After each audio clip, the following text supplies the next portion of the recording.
Salut tout le monde, bienvenue sur la chaîne Rickly Fighters. Donc on va essayer de résumer ce qui s'est passé dans ce 13e épisode de Nanatsu no Taisai saison 3 Gamikirin no Gekirin. Donc rappelons quand même que Meludas avait enfoncé son épée dans le ventre de Escanor.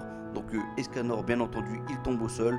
Là il se relève, sachant que le soleil voilà il devient de plus en plus scintillant. Voilà, parce que plus ça approche l'heure du midi, plus sa puissance augmente. Et donc là il se relève, il cicatrise ses plaies en gonflant ses muscles, voilà, il devient un peu plus fort, hein. Et donc le combat se poursuit. Bon, Escanor cette fois qui est un peu plus puissant, plus robuste et surtout plus grand, va déployer son attaque Super Slash avec l'épée Rita qu'il va lancer sur Meliodas, donc qui va avoir aucun dégât, parce qu'il est bien plus fort là, Meliodas. Et donc il va décocher un bon coup de poing, il va mettre Escanor au sol, et là on va apprendre de la part justement de Gother que Escanor possède une puissance de 114 000 unités, alors que Meliodas lui possède une puissance de 142 000 unités. Donc voilà, donc là il a avec la forme assaut, la forme des 10 commandements, donc ça rigole pas. Le combat continue, des petits coups de poing, des petits coups de pied, non il n'y a pas de coups de pied, mais il y a des petits coups de poing de la part de Escanor qui sont facilement esquivés de la part de Meliodas. Donc du coup, Escanor sort son attaque fétiche, sa Cruel Sun, qui est facilement contrée par Meliodas avec son full counter. Et donc là ça fait pas mal de fumée dans le perfect cube. Et donc le combat continue. Meliodas il arrive à désarmer Escanor. Donc il a plus son arme, il a plus son arme Rita. Et en plus de tout ça, il a réussi à lui enfoncer son épée sur le côté. Voilà, sur le côté de son corps à Escanor. Donc ça fait mal, l'épée est enfoncée. Escanor retire l'épée. Et donc là, les deux sont désarmés. Les deux héros, les deux combattants sont désarmés. Ils vont lutter l'un contre l'autre sans armes. Bon, Escanor commence les festivités avec un bon coup de poing qu'il décoche sur Meliodas. Ça lui fait mal, ça lui fait saigner d'ailleurs. Et donc il n'a pas dit son dernier mot, hein, Meliodas, puisqu'il décoche lui-même un bon coup de poing dans le ventre d'Escanor qui fait décoller dans toutes les parois du Perfect Cube. Donc là il va rebondir son cesse, le petit Escanor. Et donc il va tomber au sol. Et bah, là on a l'impression que tout est perdu, rien ne peut arriver. Et pourtant l'heure de midi est arrivée. Et là c'est le zénith, puisque Escanor maintenant peut déployer toute sa puissance ultime, une puissance incommensurable qui n'est même pas mesurable d'ailleurs, pendant une minute. Et donc pendant une minute, il va être ultimement fort. Et c'est ce qui va se passer. Voilà. Donc Meliodas va déployer toute sa puissance. Il va décocher son coup des 1000 lames tranchantes. Bon, je sais plus c'est quoi le coup exact, mais en tout cas, il fait 1000 lames qui tranchent. Et Escanor va encore faire son petit Escanor, puisqu'il va lui dire ça chatouille. Et ça, c'est incroyable. Voilà. Du bon Escanor, ça fait plaisir. Et donc, bien entendu que ça lui a rien fait. Et donc, Meliodas retente de foncer vers Escanor. Mais là, ce coup-ci, notre ami Escanor réplique avec son coup de la lame tranchante. Bam, on dirait un Excalibur. Et donc là, bien entendu que Meliodas se prend le coup et ça fait mal. Il va gicler, il va tomber au sol. Et donc, c'est fini pour Meliodas. Il a perdu. Donc, Escanor versus Meliodas. Meliodas, tu as losé 0. Un point pour Escanor, bien joué, franchement ça fait plaisir.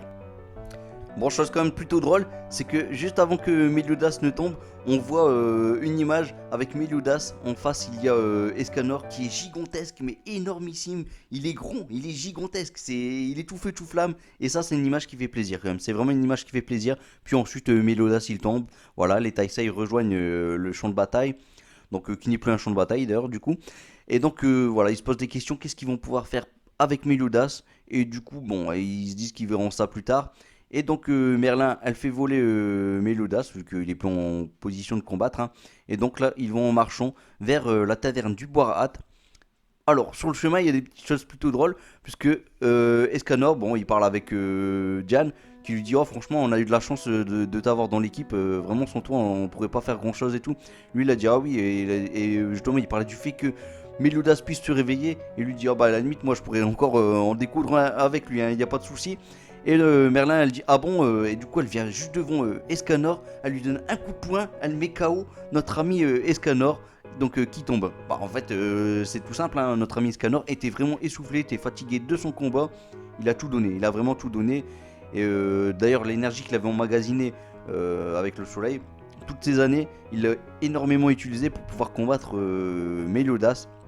Voilà, ça on l'apprendra un peu mieux plus tard, mais là je vous l'explique, voilà, il n'y a aucun problème à vous l'expliquer, c'est pas grave, trop grave, c'est pas vraiment un spoil.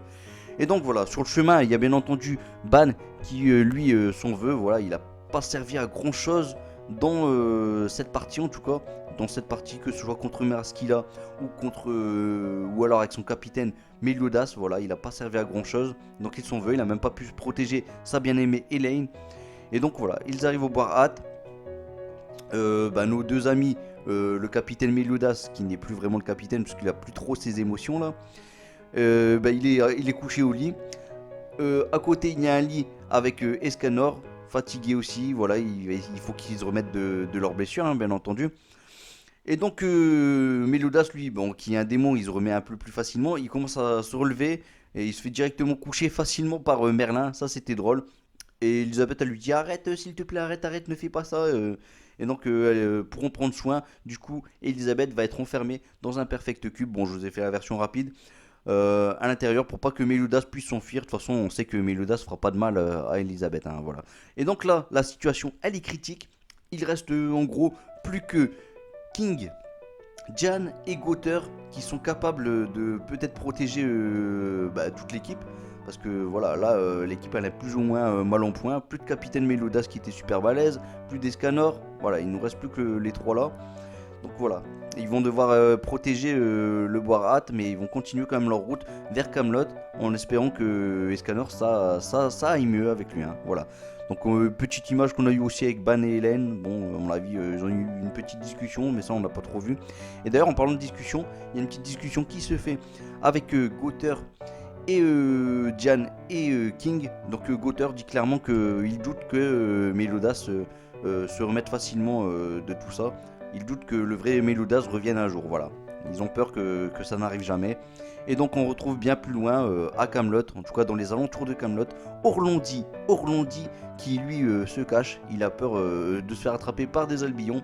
Et en parlant d'albillons, il y a qui arrive, un albillon qui ressemble à une larve avec une grosse bouche, prêt à faire des gros bisous apparemment. Et donc bien entendu que Orlondi a peur. Et il y a ce héros qui arrive à son secours, c'est-à-dire Arthur Pendragon. Bon, Arthur du coup découpe en deux l'Albion, donc c'en est fini de lui. Ensuite il se dirige avec Orlondi vers une trappe qui mène vers un passage secret, donc qui permettra d'accéder vers des habitants qui ont été sauvés par Arthur. Et donc ces habitants ils sont plutôt drôles puisque ils vont se moquer un petit peu de Orlondi qui ressemble à un œil.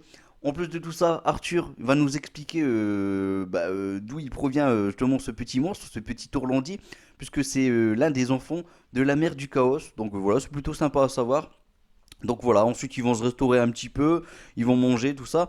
Et là on va apprendre qu'en fait à Camelot, les habitants qui restent encore là-bas, ils servent en fait à affaiblir le sceau pour pouvoir avoir d'autres démons, d'autres albillons. Et donc voilà. C'est plutôt sympa à savoir aussi, puisque vous allez voir que dans le prochain épisode, ça aura son importance, hein, ça aura vraiment son importance. Ensuite, il y aura Nanashi qui va débarquer, donc Nanashi qui va arriver, il va dire, bon, il est peut-être temps d'appliquer le plan à exécution, le plan, la stratégie. Et donc, le plan consiste à ce que Arthur récupère l'épée Excalibur qui est à Camelot auprès de Zeldris. Et justement, quand on parle de Zeldris, il est là aux côtés d'Excalibur. Il essaye de prendre l'épée, mais c'est pas possible. Voilà, les démons ne peuvent pas retirer l'épée Excalibur. Seul l'élu peut le faire. Et ce sera pas possible, il va pas réussir tout simplement. Ensuite, il y a le père de Zeldris qui va débarquer. Le père, donc c'est-à-dire le roi démon, qui va parler avec Zeldris. Il va lui dire ah, c'est bon, enfin le successeur est de retour. Et donc bien entendu il parle de Meliodas qui lui a mis ses sentiments de côté, ses émotions de côté. Et donc voilà, c'est pour ça il est de retour, le Meliodas des 10 commandements. Et donc Zeldris va lui dire ah, tu parles du traître, est-ce que tu veux vraiment que ce soit le successeur, que ce soit lui le nouveau roi démon? Donc voilà, lui il dit non, c'est pas grave, c'est lui que je veux, voilà. Et donc il demande à ce que Zeldris récupère Meliodas qui lui est enfermé dans un perfect cube, ne l'oublions pas. Et d'ailleurs il lui montre les images, il lui montre Meliodas dans le perfect cube avec Elisabeth. Et voilà comment finit cet épisode les fighters. Et donc là maintenant on va passer sur la partie spoiler, on va parler un petit peu de cet épisode, qu'est-ce que j'en ai pensé, de la musique et tout et compagnie. Et donc voilà les fighters. Bon les fighters, avant toute chose, on va peut-être parler un petit peu de l'opening et de l'ending. Donc l'opening, vraiment, elle m'a plu. C'est vrai qu'ils ont ressorti pas mal d'images qui étaient présentes dans les épisodes précédents, dans les épisodes peut-être certainement qui vont en venir, hein. Je dis, il n'y a pas de problème, il n'y a vraiment pas de problème, ça me gêne pas, ça me gêne pas du tout, il n'y a pas de souci, même si ça montre un petit peu la pauvreté finalement de l'animation que nous propose justement ce studio. Mais bon, après, moi je trouvais que dans l'introduction ça passait très bien. En plus de tout ça, j'étais plutôt surpris parce qu'on a eu des belles images. À un moment, on voit du Maël en version obscure avec un soleil en arrière-fond. Voilà, ça faisait un petit peu éclipse comme ça. Je trouvais ça plutôt beau. Et on a eu aussi du Escanor qui. Alors là, franchement, l'animation était vraiment belle. Escanor qui nous fait un Cruel Sun. Voilà, bon, c'est pas la forme The One, hein, il me semble. Non, c'est pas la forme The One. Mais il nous fait un Cruel Sun plutôt bien fait, plutôt bien animé. Mais pourquoi vous nous avez pas utilisé ces images-là, sachant que de toute façon ils nous ont quand même mis des images venant d'épisodes? Pourquoi ils nous ont pas utilisé ces images-là pour nous les introduire, par exemple dans cet épisode? Parce qu'au début c'est vrai qu'il n'était pas en mode The One, il n'était pas en mode l'élu comme c'était sous-titré. Donc franchement, ça m'aurait plu de voir ça. C'est pas le cas, c'est dommage. Mais en tout cas, c'est présent dans l'opening et c'est plutôt propre. C'est plutôt propre, vraiment, j'ai kiffé. À un moment, il y a une image quand même. J'ai pas réussi à détecter dans l'opening euh, qui c'était. Bon, c'est vrai que pourtant, je connais quand même assez bien les chapitres. Alors, on a tout en haut le pêcheur. Je l'ai vu en arrière-fond, voilà, dans l'ombre. Voilà, il y a le pêcheur. Ensuite, en dessous, il y a deux personnages, deux monstres qui ressemblent énormément à des albillons. Alors, est-ce que c'est des simples albillons? Pas sûr, je sais pas. Est-ce que c'est des simples albillons? Après, je pense à l'un des monstres que l'on aura prochainement, mais bien plus loin dans les derniers chapitres. N'hésitez pas à me dire en commentaire ce que vous en pensez. Qui sont ces deux monstres qui sont présents là dans l'image que je vous parle? D'ailleurs, on voit Kuzak aussi sur cette image, Chandler, Zeldris et compagnie, Starossa aussi. Donc voilà, n'hésitez pas à me dire ce que vous en pensez. Et sinon, une chose que j'ai trouvé plutôt sympa aussi dans cet opening, c'est Gauter, voilà, qui monte, je sais plus, sur un albillon. C'était propre, c'était beau, c'était sympa, c'était vraiment bien fait. Et là, vraiment, Gauter était plutôt bien animé et bien dessiné en plus.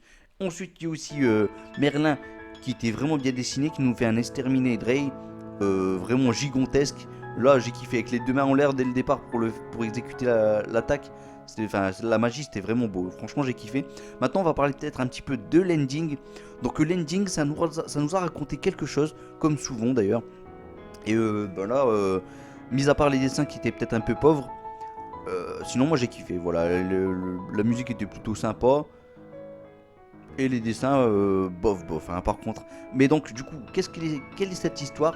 C'est deux personnages qui se rencontrent, donc Meliodas et Elisabeth, voilà, ils se sont rencontrés, ils s'aiment, et donc là, ils s'épanouissent, voilà, ils profitent un peu de la vie, ils volent à deux, avec leurs ailes, et ça, c'est beau, ça fait plaisir, on voit que les deux, ils étaient bien heureux ensemble, et d'ailleurs, certainement que c'est dû à un événement qui a eu lieu dans le passé, puisqu'après, on le retrouve sous forme de portraits, comme ça, des petits cadres. Je pense que ça signifie que voilà, c'était peut-être le moment de leur rencontre. Voilà, des moments qu'on n'a pas eu en chapitre, et là ça fait plaisir de le voir en version ending. Pour moi, je le prends comme ça. Voilà, et donc ensuite ils se promènent, hop, les deux ils fusionnent, ça donne une sorte d'ombre comme ça avec 4 ailes, c'était plutôt beau. Ensuite ça devient un cœur parce que voilà, les deux ils se collent l'un contre l'autre, ça fait un cœur, c'est beau. Franchement, j'ai aimé la façon dont c'est fait ce petit ending, c'était vraiment propre et beau. Moi j'ai kiffé, voilà.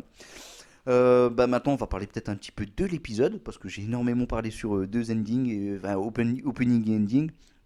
Alors, qu'est-ce que j'ai pensé de l'épisode? On va parler des dessins, surtout de la partie peut-être Meliodas versus Escanor, où là il y a un peu plus de choses à dire peut-être.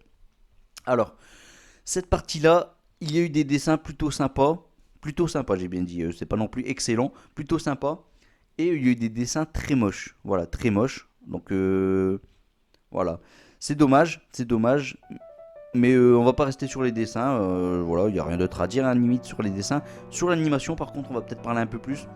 Alors, il y en a beaucoup, ils me disent, oui, l'animation est meilleure, tout ça. Je suis d'accord avec vous, il n'y a pas de souci, je suis d'accord avec vous.